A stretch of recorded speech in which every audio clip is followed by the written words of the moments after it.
This is How to Math with Dr. Ian Lundholm. In today's episode, linear independence and dimension.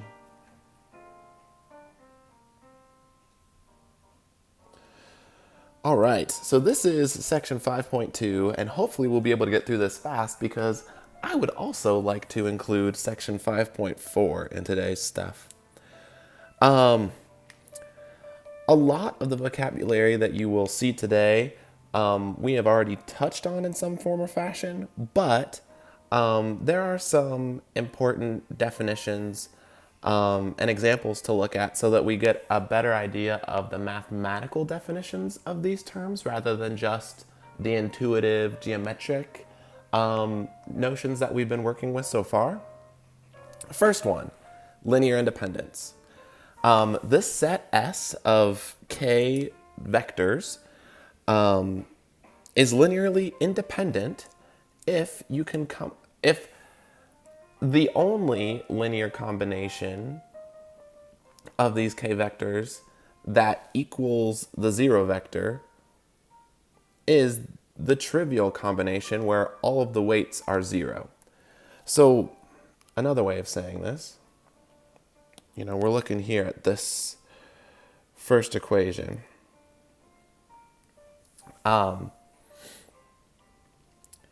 These vectors, x1, x2, all the way up to xk, are pointing in different enough directions. They're all linearly independent, such that the only way to make the zero vector is to make all of the weights on these vectors, these are all scalars, all of the weights have to be zero. And that is the only way that, you can linearly combine the vectors to make the zero vector. So this is a statement where if this is true, then these vectors are pointing in very different directions. And if there are non-trivial ways to make the zero vector, it means that your set is dependent. Okay, cool.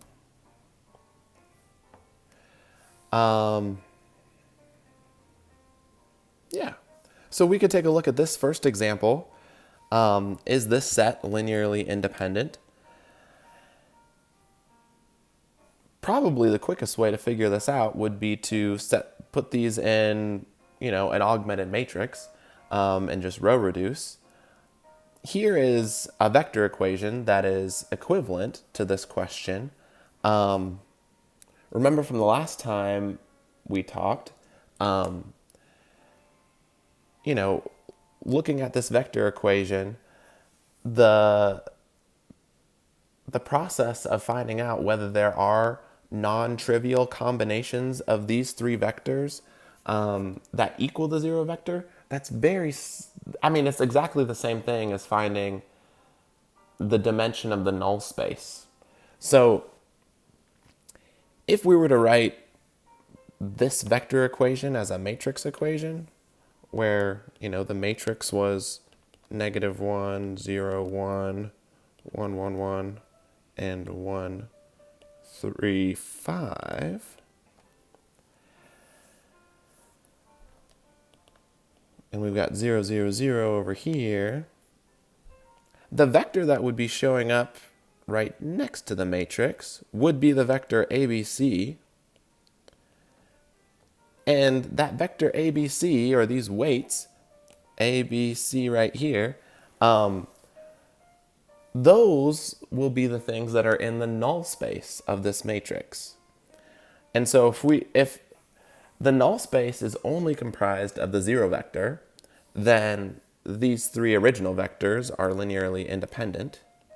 But if there is some non-trivial way, some non-zero ABC vector that completes this equation, then those vectors are dependent and are not pointing in three different directions. Really, they would only span a plane, perhaps. Okay, and so we're just going to go through and actually solve that. Here we're putting it into an augmented matrix, and we see that we have a free variable. And, since we have a free variable, we can see that -2, -3, -2, -3, and 1 would form a vector that is the basis for the null space of this matrix that I introduced earlier. So yeah, this vector is in null space. Yeah, and that's a non-trivial linear combination of those vectors that vanishes, meaning that it lands on the 0 vector. So yeah, this was, the 3 vectors that we started off with were dependent. They only span a plane. Because really, when you look at the row-reduced form here, the row-reduced form here, there are only 2 pivots. And that means that there are really only, that the rank of this matrix is only 2, and that there are only 2 significant directions that these vectors are pointing in. Okay. So, yes, if we were looking at the column space of this matrix, it would be 2-dimensional. And the null space is 1-dimensional. And by the rank theorem, I don't know if we've said that before, or maybe it's coming up in section 5.4. By the rank theorem, you always need the number of vectors in your column space, which in this case is 2, 2D column space, and a 1-dimensional null space. Those dimensions need to add up to the total dimension of, Rn. So we're working in R3 right now.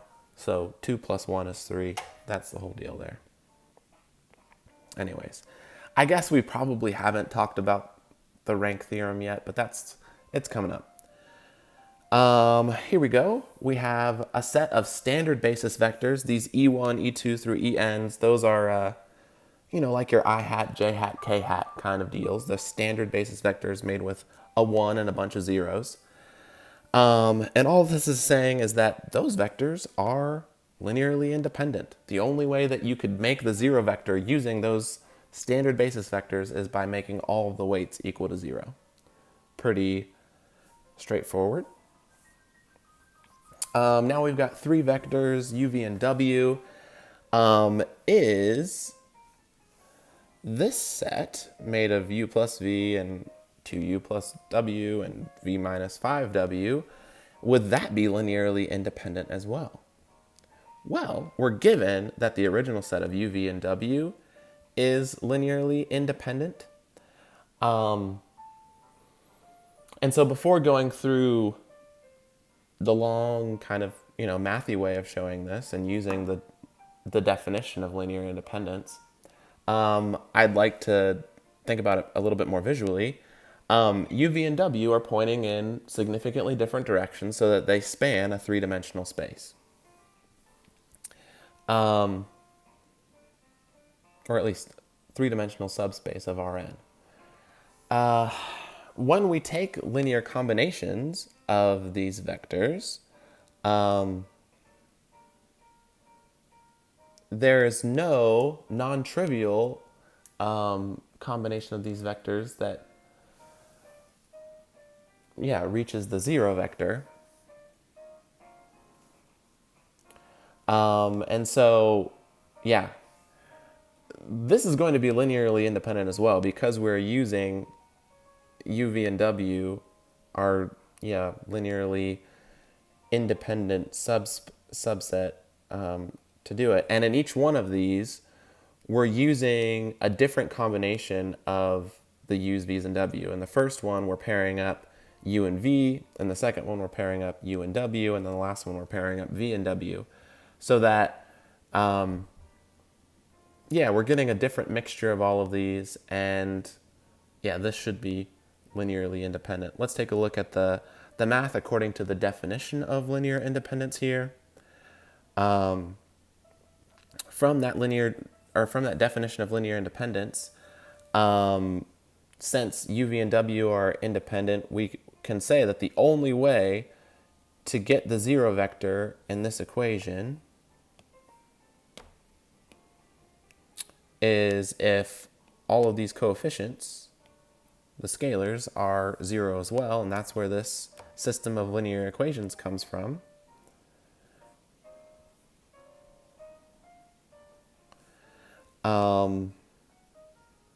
And yeah, the system of three equations only has the unique solution where a equals b equals c equals 0.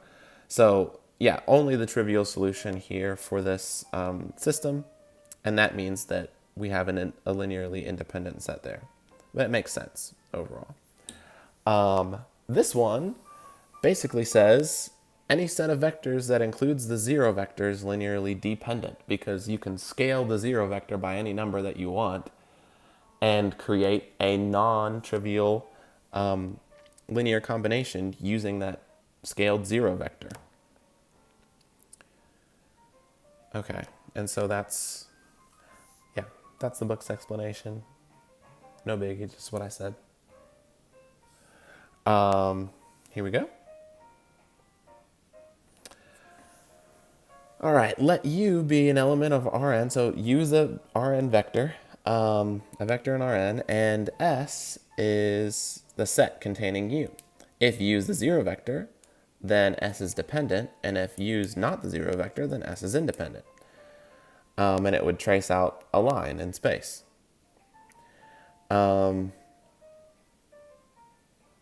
Cool.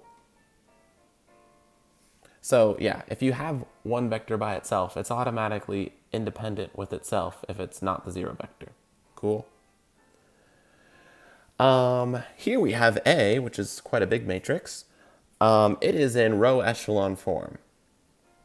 And we're asked, which rows of A are linearly independent? And I have row rank versus column rank down here at the bottom of the slide. Row rank and column rank are the same thing. So the rank of a matrix is how many pivots we have. And notice that we have 3 pivots here. No matter whether you're looking in the rows or in the columns, there are 3 leading ones. And that tells us that, we're pointing in 3 significantly different directions.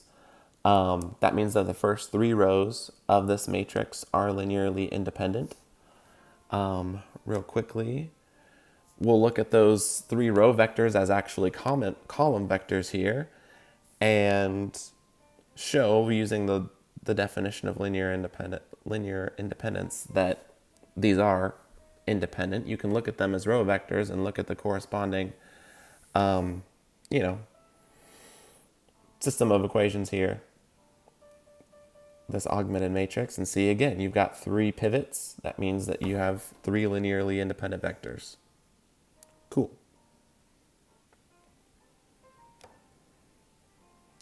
All right, now we're moving on to almost the idea of coordinate systems and bases. This one says that this vector x that's in the span of U, or all of these v vectors, has a unique representation as a linear combination of vectors of U. And I asked the question, why is this important for a coordinate system? Well, this is really what it means to be a coordinate system. Like, v1 through vk are the vectors that are our coordinate vectors. And imagine those just pointing in different directions. They're in an independent set, so that they span a k-dimensional subspace of Rn. It's important important that there is a unique representation for, any vector in that space, because that allows us to, precisely, kind of say where we are in that space.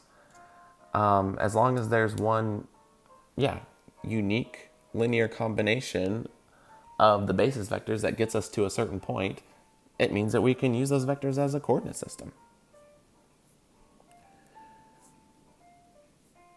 Cool. Yeah, and here's a little bit longer thing. Again, using the definition of linear independence. Cool. Obviously, especially in this kind of a scenario where we are apart, I'm not going to be having you write long proofs, so we can keep going. Suppose that U and V are non-zero vectors in R3. Prove that they're dependent if and only if they're parallel. Well, that makes a lot of sense. That if they're parallel, they'd be, tracing out the same line. And if they are not parallel, then they'll trace out a plane. This is a little bit mathy, doing the if and only if thing, but when you have an if and only if statement, you try to prove one way first and then the opposite way second to, say that both of these conditions imply the other. But yeah, that makes a lot of sense. I don't think we need to dwell on that. If we've got three vectors in R3 and VW is independent, then prove that the entire UVW set is independent if and only if U is not in the span of V and W. Again, this should make a lot of sense intuitively. Basically, we're given two vectors that would span a plane initially, and the only way that you'd be able to span three-dimensional space is by creating a new vector, U, that is not in the original plane.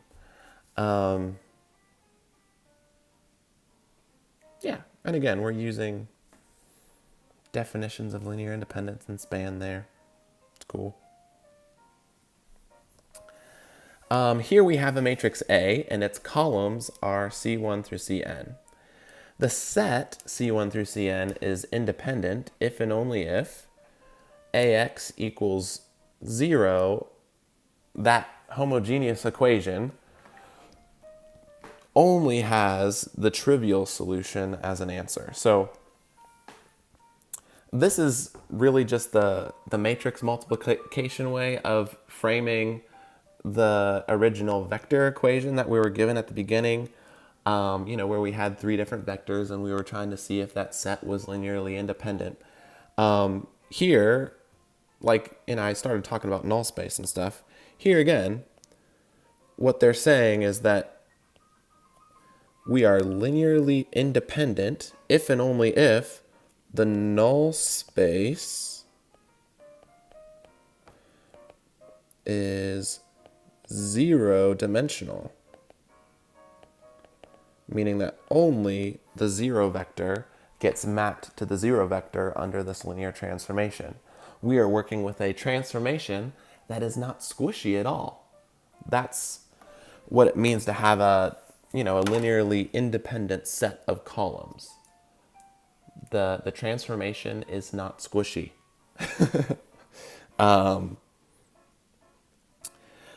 For the next one, where we have Rm is the span of the columns, if and only if Ax equals B has a solution for every B in Rm. Okay, so this is more saying about the image of our linear transformation. So we've got a set of column vectors in A, and the span of all of these column vectors is the column space.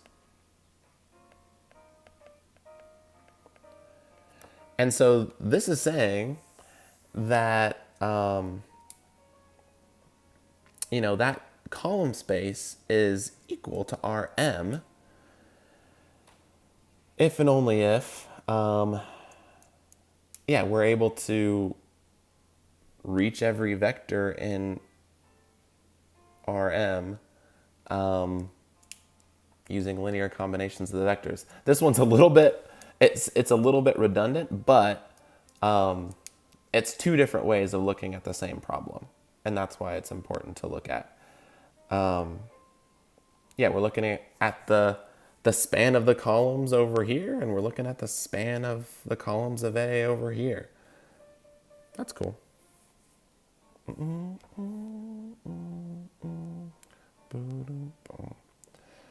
Cool. So we're going to look at the questions. Are the vectors here in Rn, are they independent? And are these set of k vectors, do they span Rn? For both of these questions, we would find a row reduced echelon form of the matrix A with those vectors as columns. And this part's a little bit wrong, I remember reading first. Yes, I mean, this part's fine. The answer to the first question is yes, if and only if each column of R has a leading one. So yeah, we want to have, full column rank here for the first part. Are those vectors linearly independent? Well, yes. If each column has a pivot, then they do point in significantly different directions and they're linearly independent. For the second one, do those vectors span Rn? The answer would be yes, and we'd be looking for a full row rank here. But the only way that we could make this one happen is if we have at least n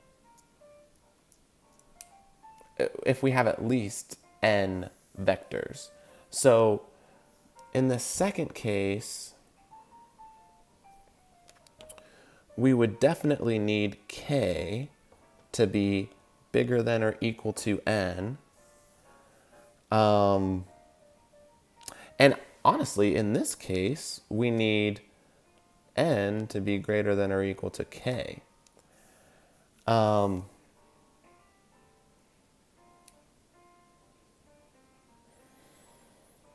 Yeah, because when you're asking the linearly independent question, you're only going to be able to be linearly independent up until you've reached the full dimension of the space. And that's where that condition where, n needs to be greater than or equal to k comes from. You can only expand until you've reached the entire dimension of the space. And on the second condition, you're only going to be able to span the space if you have at least, n vectors. You could have more, but yeah. And the only way that you can have a linearly independent set that spans an n-dimensional space is to have exactly n linearly independent vectors. N is the thing that is common to both of these conditions. All right, and that's what we're going to see first, or for next.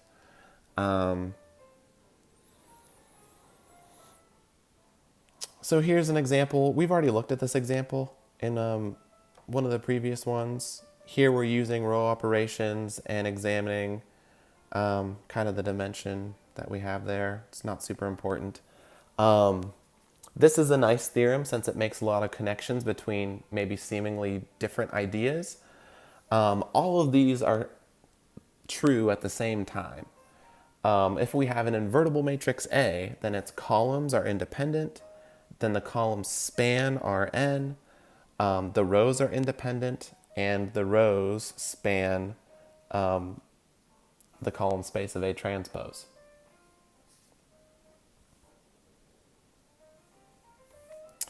Here we go, back to that example. Oh, shoot.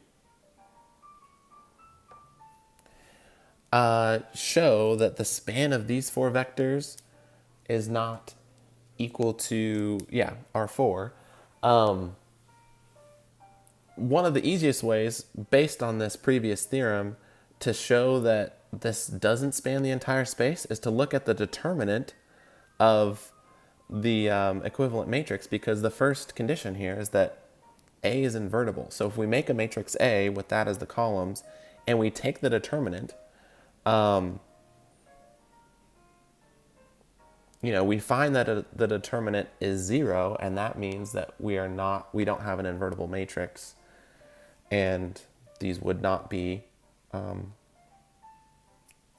linearly independent, and therefore they couldn't span a 4-dimensional space. Here again, we could use the determinant. And in this case, where we find a determinant of -2, that shows that we do have an invertible matrix and that we would have an independent subset of R3 here. So that's cool.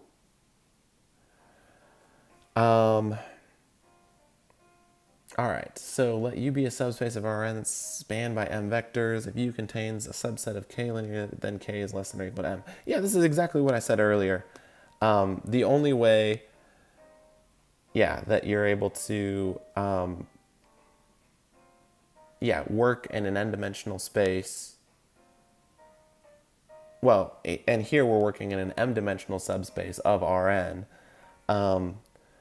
The number of linearly independent vectors that you have is less than or equal to the dimension of the subspace that you're working in. Yeah, no big deal there. And here we introduce the term basis, which is really important. That means that we have a linearly independent set of vectors that spans the given space that we want to span. So in some sense, this is the largest linearly independent set that you can make that would fit inside of a space. And it's the smallest spanning set of the space simultaneously. This basis definitely needs to have the same number of vectors in it as the dimension of the space that you're working in. So that's why this goes from x1 to xm. Cool. And when you have a basis, you can create a unique representation for vectors. Basically, when you have a basis, you're able to use that as the basis of a coordinate system in whatever subspace you're working in. That's a standard basis. Yeah, no big deal. Here we have this. This is also a linearly independent spanning set for R4. We've already shown that this is linearly independent. And if you have two different bases for the same subspace U, then the number of vectors in each set has to be the same and has to equal the dimension of your subspace U. Cool. I don't want to prove that. Dimension of the subspace, number of vectors in any basis is denoted dim U. So yeah, that's notation for the dimension. No big deal there. In Rn, what is the dimension of the subspace that only includes the 0 vector? Well, that's just a point. It's 0-dimensional. Cool. And yes, great. Moving on. Find the dimension of, this subspace of R4. This is the same subspace that we looked at in the last video.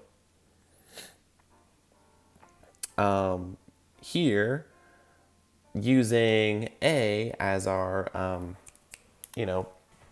basic variable and B, C, and D as our free variables, we're able to write the solution here in parametric vector form, and we see that we have, 3 vectors here that would be a basis for U.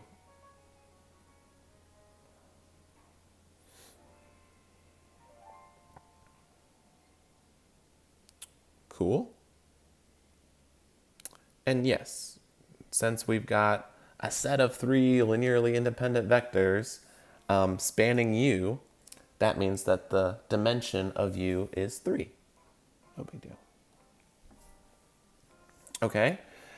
Here we have a set B with n linearly independent vectors, and those vectors live in Rn. A is an n by n invertible matrix, and D is the product, or it's a set of the product of the matrix A with all of the different vectors in B. X is the matrix made where the x vectors are columns. Since B is a basis of Rn, B is independent and X is invertible, that means that the product A times X would also be invertible, and the columns would be independent and span Rn. So basically, when you're working with 2 matrices that are invertible and live in Rn, that's all good.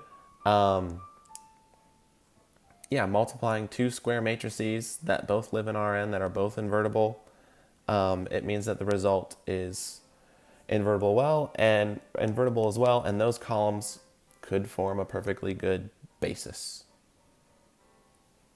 for Rn. No big deal there. So multiplication doesn't, as long as you're working with matrices that are well behaved, matrix multiplication doesn't ruin linear independence. Here we go. Let U be a subspace of Rn, then U has a basis, and the dimension of U would be less than or equal to n, kind of duh. Any independent set of U can be extended to a basis of U. Sure, you can add new vectors. Any spanning set of U can be cut down by deleting vectors to a basis of U. Okay. Sure. So, one thing is, just something really practical. If you wanted to find a basis for this plane, that lives in R3, we could definitely do that without too much of a headache. Real quick, let me open GeoGebra. I have this plane already in there. We've got x minus 2y plus z equals 0. And literally to find a basis for this plane, all you need to do is find a couple linear independent vectors that fit in here. And so we want to come up with some vectors that satisfy this equation. Good grief. So that x minus 2y plus z equals 0. So let's give this vector a name. Give it a lowercase u. And then equals, let's say, in this equation, if we make x1 and we leave y alone and just leave it 0, then in order to get 0 in the end, we'd have to make z negative 1.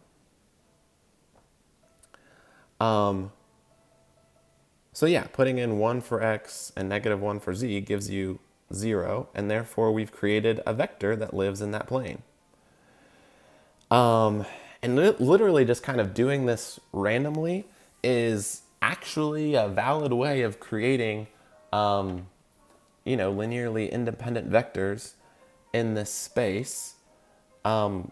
Because, if I'm going about this process randomly and I don't just make a multiple of u, literally with probability 1, I'm going to find some other vector in this space that is not just a multiple of, 1, 0, negative 1.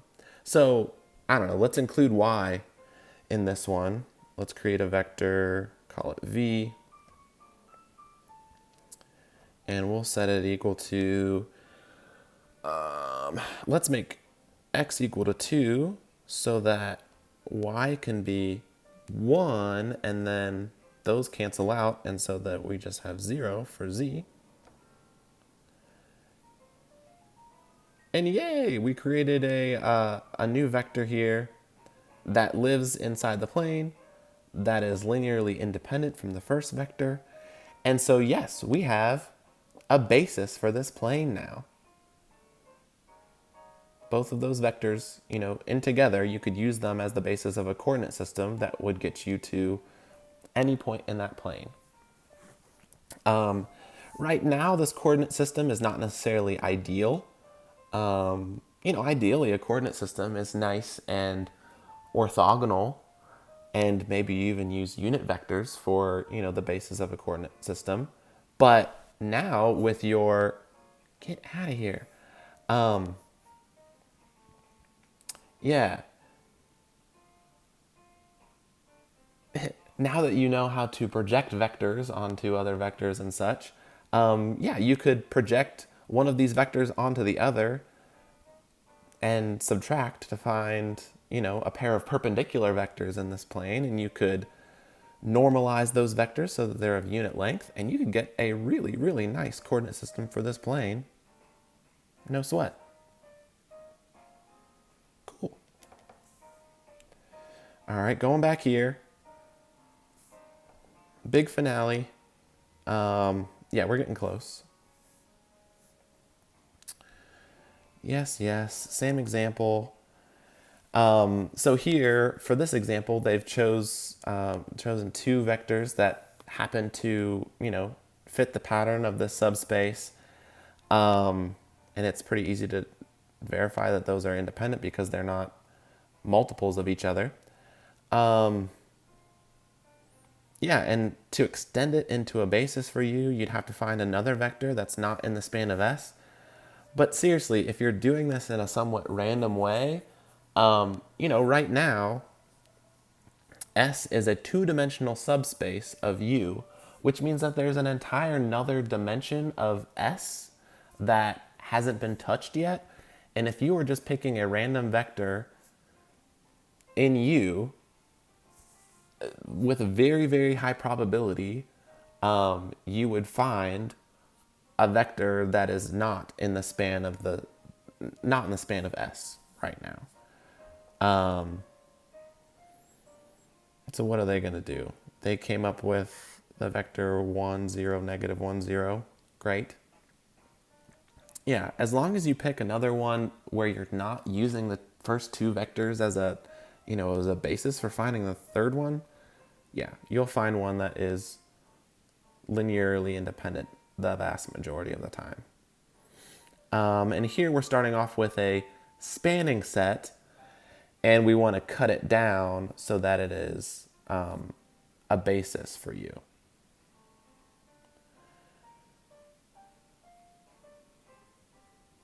And what they're doing here is they're going, one by one, seeing that U1 and U2 are independent, and then seeing what happens if you add on U3.